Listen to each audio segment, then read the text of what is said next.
Welcome to Module 7.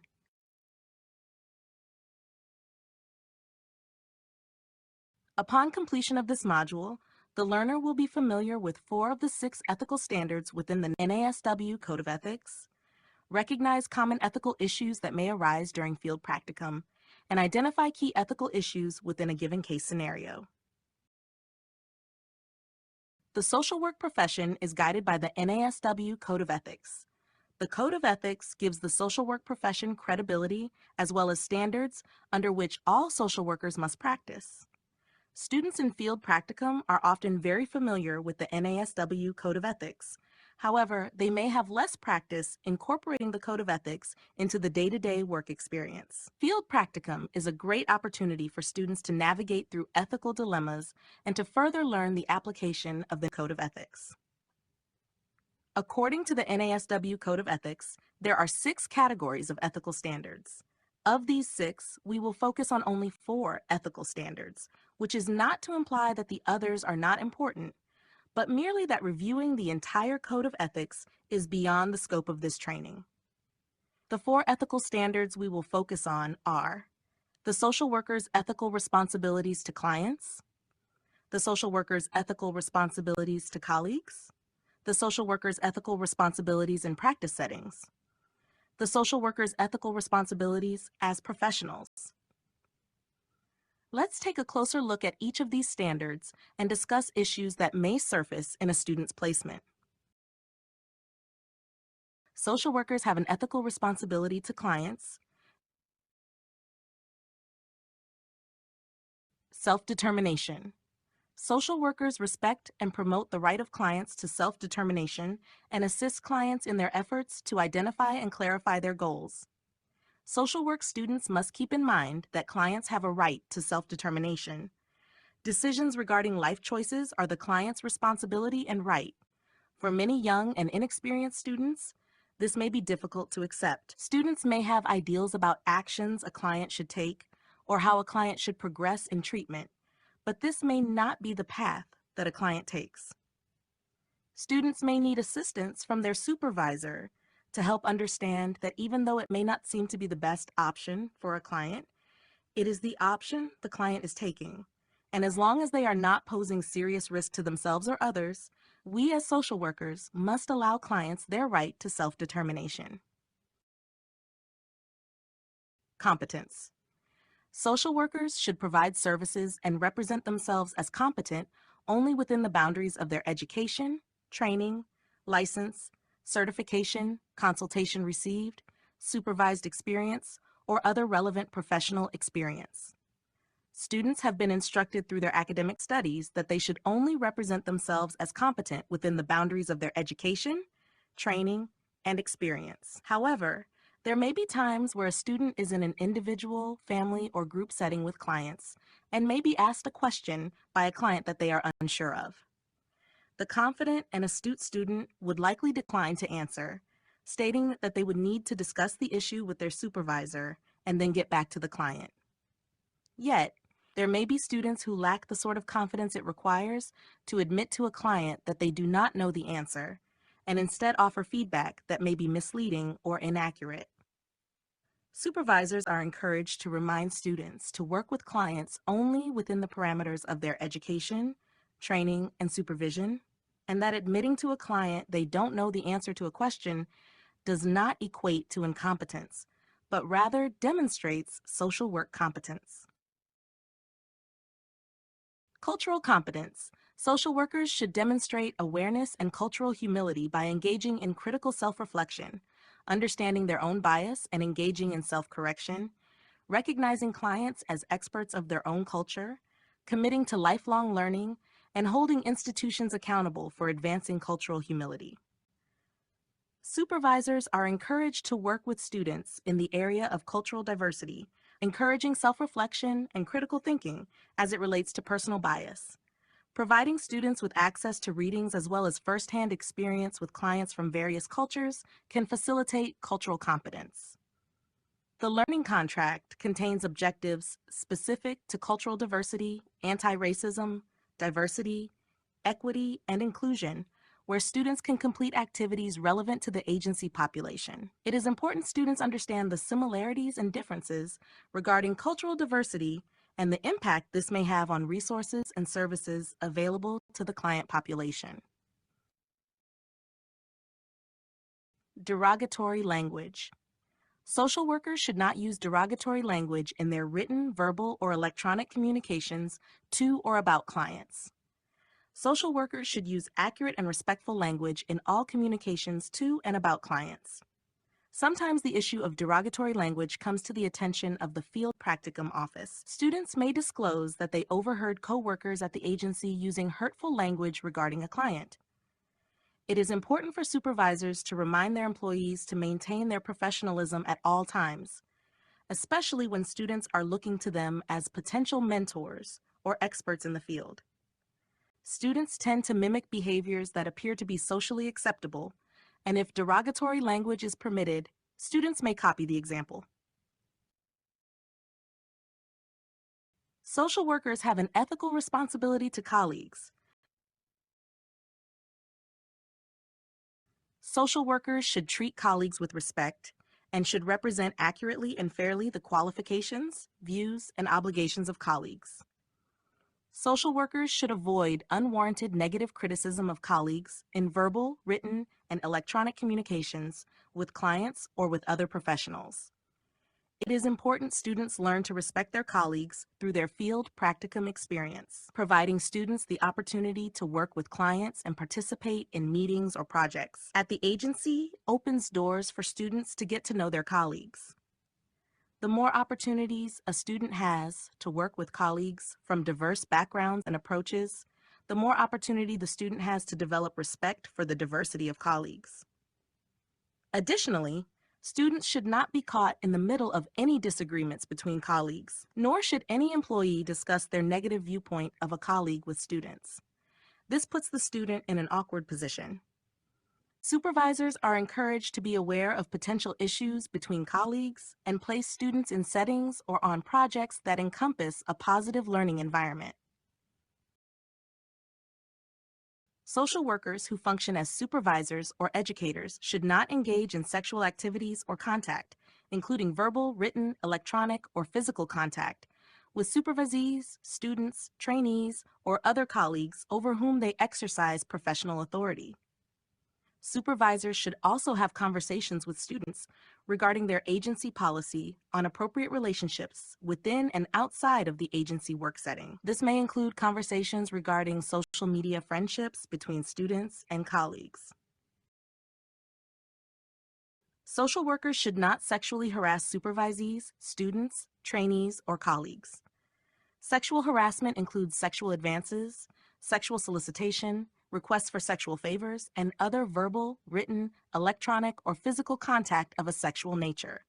This should go without saying, but as a supervisor of a student, any sexual relationship or sexual harassment is strictly forbidden. If the field practicum office learns of a violation to this ethical standard, the student will be removed immediately from their placement and referred to our university's Title IX resources and support. Social workers who have direct knowledge of a social work colleague's impairment that is due to personal problems, psychosocial distress, substance abuse, or mental health difficulties, and that interferes with practice effectiveness, should consult with that colleague when feasible and assist the colleague in taking remedial action. Students might be in a precarious position if they are aware of a colleague's impairment.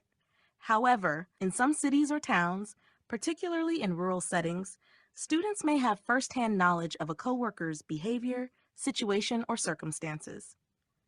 Our expectation is for students to discuss any problems that may arise with their supervisor, and if it is not possible, then with the field practicum office, in order to approach the issue in the most professional manner possible. Social workers should take adequate measures to discourage, prevent, expose, and correct the unethical conduct of colleagues, including unethical conduct using technology. When students witness unethical conduct of colleagues in their field practicum setting, their anxiety may increase. Students are aware of the importance their professional internship has within their educational program and may not want to do anything which might jeopardize their placement. Therefore, students typically will not disclose any unethical behavior noticed in a colleague. Students are encouraged to speak with the Field Practicum office regarding any unethical conduct they witness at the agency. As a supervisor, we encourage you to provide a supportive environment where the student may come to you with any problems that arise, even if it means discussing unethical conduct of fellow colleagues. Social workers have an ethical responsibility in practice settings. Education and training. Social workers who function as educators, field instructors for students, or trainers should provide instruction only within their areas of knowledge and competence, and should provide instruction based on the most current information and knowledge available in the profession. We require all individuals involved in the supervision of our students to participate in our online Field Practicum Supervisor training. By the end of the training, it is our hope that supervisors are well prepared to supervise a student, understanding the learning contract requirements and the evaluation process. In addition, we ask that the completed Field Practicum Supervisor application be submitted to the Field Practicum office prior to supervising a student. This gives us information regarding the applicant's experience, skill, and training, so we are confident the student will be in good hands. These efforts help to ensure that the ethical standard of education and training is being fulfilled. Supervisors should supervise within their scope of practice, using the most up-to-date information available. It is important to remember one of the primary purposes of field practicum supervision is to assist the student in incorporating theory into practice. Therefore, supervisors should also be cognizant of best practices when supervising a student. Social workers who function as educators or field instructors for students should evaluate students' performance in a manner that is fair and respectful. The Field Practicum Grade Evaluation Tool was created to assist supervisors in the evaluation process of the student.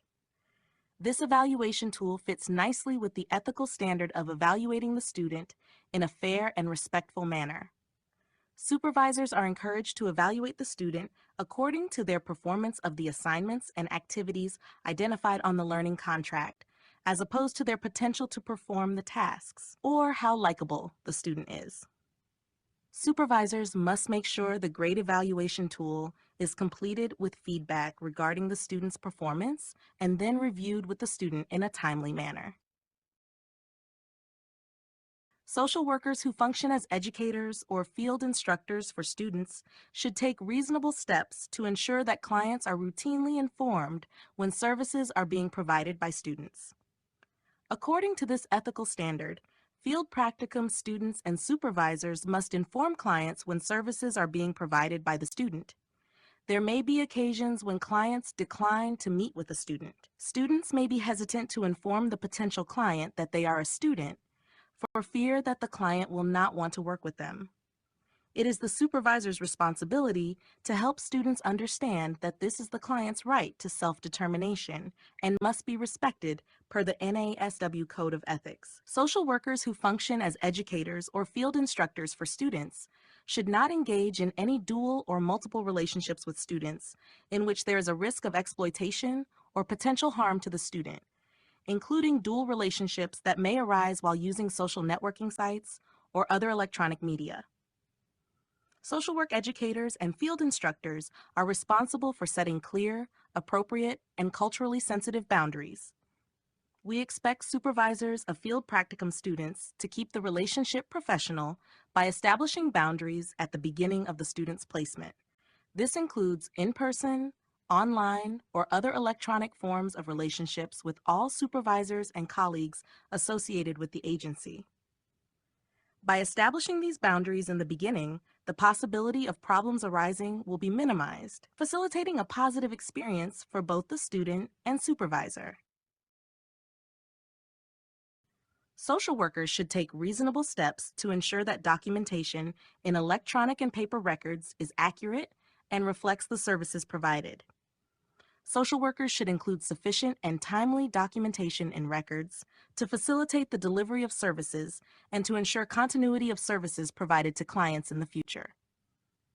It is important for supervisors to train field practicum students in the area of documentation. Each agency has different platforms, processes, forms, and unique styles of maintaining records and files. Supervisors are encouraged to ensure students only complete documentation and review files of clients they are working with. Reviewing the agency's policies regarding documentation and accessing client information is an important part of the orientation process with students. To stress the significance of the ethical standard of client records, supervisors are encouraged to review the students' documentation and files regularly, offering feedback when necessary. Social workers have an ethical responsibility as professionals. Social workers should not practice, condone, facilitate, or collaborate with any form of discrimination on the basis of race, ethnicity, national origin, color, sex, sexual orientation, gender identity or expression, age, marital status, political belief, religion, immigration status, or mental or physical disability. The UNO Grace Abbott School of Social Work requests each agency complete an agency profile. Included in that profile is a statement regarding our non-discrimination policy, which we require agencies to agree to. The Field Practicum Supervisor application also includes a statement where the applicant agrees to follow a non-discrimination policy. The school's expectation is that every agency and supervisor follow these policies. The issue of discrimination can be very sensitive to discuss. It may take on many different forms and be subtle at times. Please remember that students are learners and will follow examples presented to them. Therefore, all workers within the agency should carry themselves in a respectful and professional manner, even during times of informal conversations, both within and outside the agency. Social workers should take responsibility and credit, including authorship credit, only for work they have actually performed and to which they have contributed. Social workers should honestly acknowledge the work of and the contributions made by others. Field practicum students may be asked to work on a project at the agency. Please make sure any research, writing, or project a student creates is attributed to them. It is equally important to make sure students do not adopt work as their own or plagiarize work from someone else. The University of Nebraska at Omaha has a zero tolerance for plagiarism, so any problems in this area by a student should be reported to the Field Practicum office immediately. Thank you for your time in completing our Field Practicum Supervisor training. We have covered a lot of material. A reminder that you may return to these modules for a refresher of information at any time. Please remember to notify the Field Practicum office that you have completed this training.